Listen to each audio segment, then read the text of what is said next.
Salut à tous et bienvenue dans cette nouvelle vidéo. Dans la dernière vidéo, j'expliquais que nous allions prendre la mer avec Léa. Et bien, c'est chose faite, nous avons pris la mer il y a quelques heures. Nous sommes partis de l'île de la Réunion sur le fameux Marion Dufresne, le navire ravitailleur des terres australes et antarctiques françaises.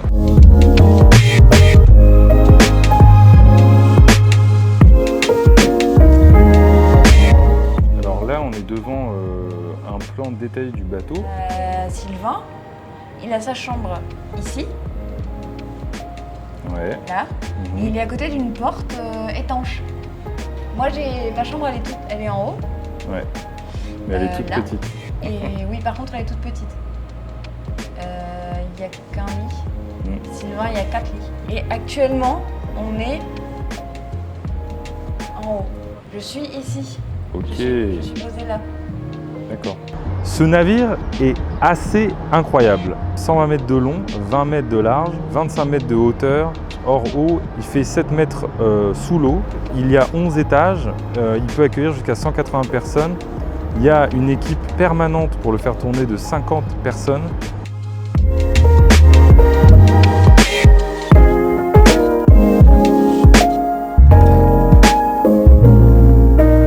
Donc là, on est à l'héliport, là où je vais faire voler le drone. Et on fait la visite avec Léa du bateau. Et je viens d'apprendre qu'elle était nulle à Mario Kart, ce qui me choque profondément.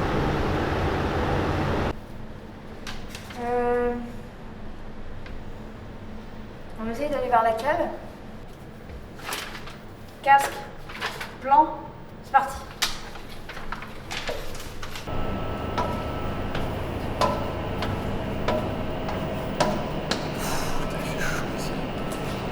C'est tropical, plus. Tropical plus. Voici donc la barge que je prendrai quand j'en aurai marre de tout et que j'aurai envie de prendre mes trésors que j'ai amassés sur les îles et aller vivre loin de toute la civilisation. Elle est prévue pour transporter quand même plusieurs tonnes. Une super barge. Léa approuve.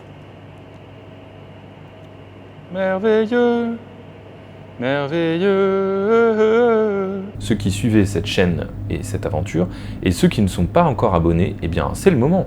Et oui, c'est tout un petit clic, ce n'est qu'un tout petit clic, mais cela fait une telle différence dans ma vie. Chaque clic me remplit de joie et de bonheur. Je ne vous cache pas que c'est compliqué de s'acclimater. On appelle ça dans le jargon s'amariner. En fait, c'est même pas un jargon, c'est un terme technique qui veut juste simplement dire qu'on s'habitue au fait d'être en mer. Et là, les vagues sont quand même assez importantes et c'est pas évident de s'adapter. Voilà, donc on est plusieurs à être couchés, d'autres qui sont pas bien du tout. Moi, c'est moyen, mais ça va. Je me tiens quand même en vie. Je suis debout et j'essaie surtout de faire en sorte que ma caméra se casse pas la figure avec tous les... Oh putain, il pleut. Donc là, je viens d'éviter une petite saucée sur la caméra qui était subite et abrupte, qui n'a duré que une dizaine de secondes, mais elle aurait pu endommager la caméra, donc il faut vraiment faire attention parce que ça se joue en une ou quelques secondes. Comme vous le voyez déjà, je galère à tenir mon équilibre sur ce bateau. Ça va être rock'n'roll comme tournage, mais en même temps, sans ça, on s'amuserait pas, non ?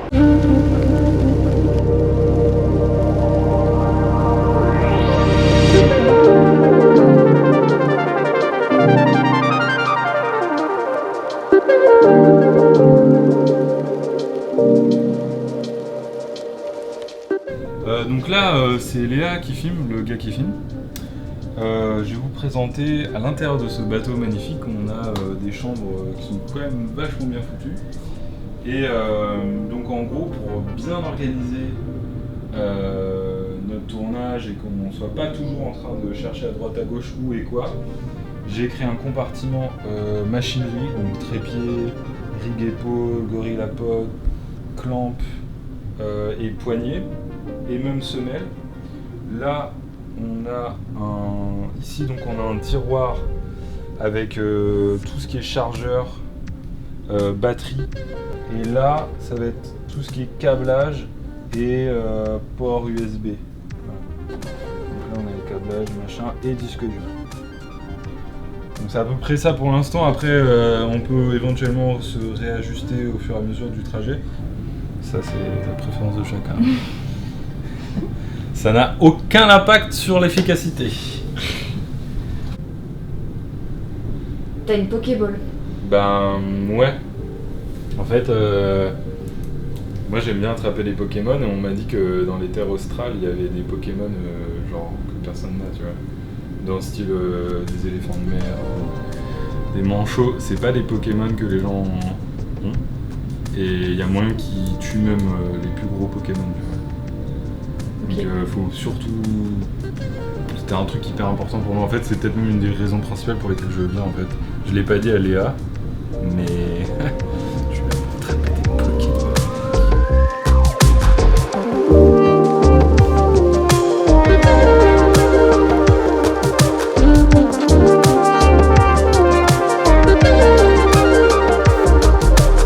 Bienvenue à bord de ma cabine dans le Marion Dufresne. Cette cabine qui s'est temporairement métamorphosée en studio. Et oui, comme ça je peux faire des faces caméra absolument géniaux sans que le son sature comme quand je suis sur le pont avec plein de vent et que je ne peux rien entendre. Oui, car vous l'avez sûrement remarqué, ça vous a peut-être écorché un tout petit peu les oreilles.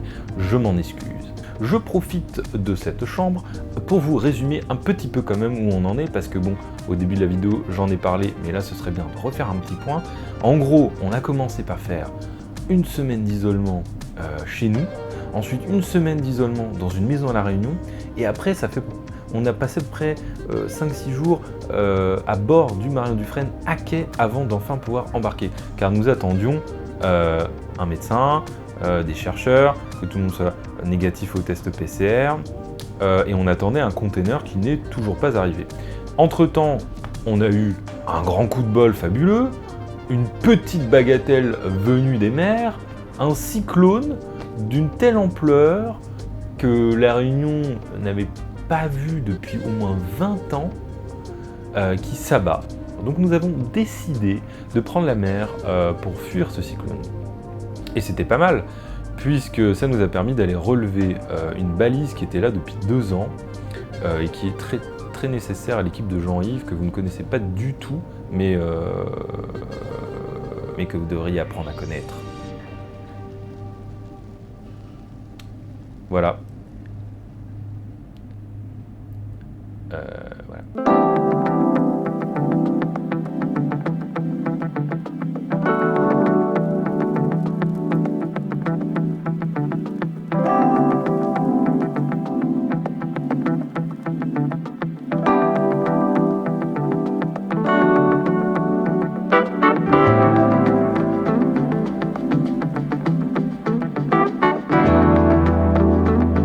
Merci à tous de suivre cette aventure. N'hésitez pas à vous abonner si ce n'est pas encore fait. Et dans la prochaine vidéo, nous espérons récupérer le container et enfin aller dans les terres australes françaises, les îles Kerguelen et l'archipel Crozet. Bisous.